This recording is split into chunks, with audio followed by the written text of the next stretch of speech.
Your tribe affects your vibe. Recently, I did a speech for I Am Enough, and this was the theme for the event, right? Your tribe affects your vibe.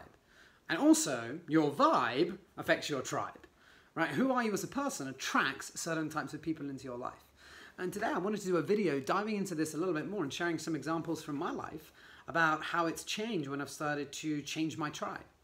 So I remember coming to Shanghai, I think 6 years ago. I'd been there a couple of times before, but 6 years ago I met a guy. And I thought this guy was just spectacular. You know when you meet someone and you just think, that person is just so cool. He's just so cool. That man was called Raf Adams, and he's the suited monk, and he's actually one of my closest friends now. But at the time, all I was thinking was this: I want to spend more time with this person. This person is too cool. He's just so on point. He's spiritual. He's fascinating. He's got a business. He's exactly where I want to be. He's a mentor. He's just such an interesting dude. So I decided then and there to make it my intention to have him as one of these people that I spend more time with. Now, how often in your life have you thought about spending more time with someone and then actively doing it? So what I did is I just actively spoke to him. I was like, you know, what are you up to that weekend, right? Understanding what he was interested in and starting to go to more of his events, seeing what he was doing, attending different stuff, and actually really becoming interested in him as a person, as opposed to thinking about what I can get, thinking about what I can give. And it ended up, you know, I ended up delivering some of his workshops with him. I visited him in Belgium, and we just had a tremendous friendship moving forward from that, purely because of that decision that I made. So the reason that I'm sharing this with you is because often in life we feel that friends are so difficult to find, and how do I even go about finding friends? And ultimately, there's a few things you can do. Number one is to write down all the friends you've ever had in your life. This is a crazy cool thing. And then you circle the ones that you want to reconnect with, and ultimately bring about your tribe again and reconnect with these people. For some people, it's choosing to speak to them virtually. Now, I have friends all over the world, and I choose each month to speak to Skype, or to talk to certain people because I know that they're a massively positive influence in my life, and I want them to be in my life more. So traveling every month, it makes it difficult. So I have to actively choose to have my tribe come to me virtually so that I can be with them. Now, as you've probably heard, right, you're the average of the 5 people you spend most time around. You're the average, or you will have the average of those people's income in 5 years' time, right? You're also the average of the books that you read.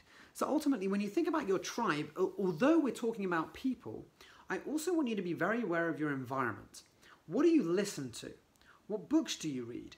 What TV do you watch? What do you surround yourself with that ultimately affects who you are as a person? Do you read the news? Do you listen to fun music? Do you listen to music that makes you walk slowly, like move into darkness? Like, what is it that you actually do to help you maintain a really powerful environment?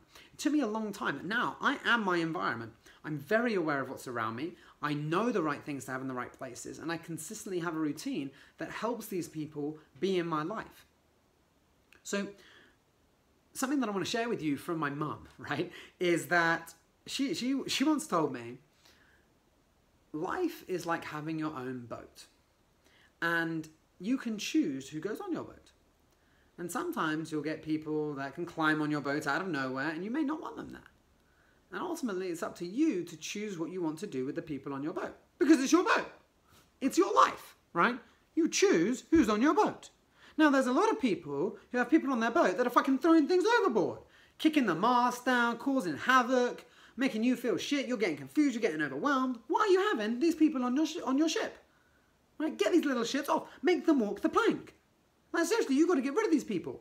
A song that reminds me of this, if you like to listen to a song whilst you do this, is Hit the Road Jack. I'm actually going to have this in my seminar over the weekend, because I really think it's important that, you know, if they're there, hit the road, Jack. Watch Pirates of the Caribbean. Walk the plank.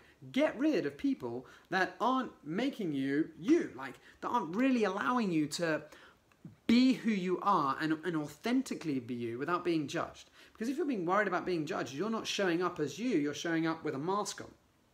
And if you're showing up with a mask on in your own ship, that is not going to help you in life.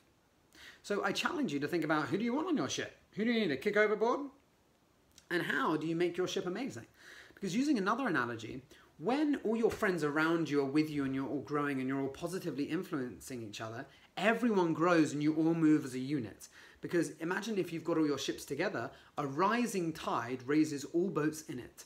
And as you spend time with these types of people, so too will your life be raised, because you're choosing to do something very different to what most people are doing.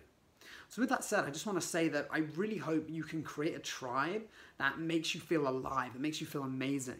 And if you're still not sure what that looks like, write down what qualities those people would have, what they would do, and then think about where these people would hang out and start going to those places where you could meet these types of people.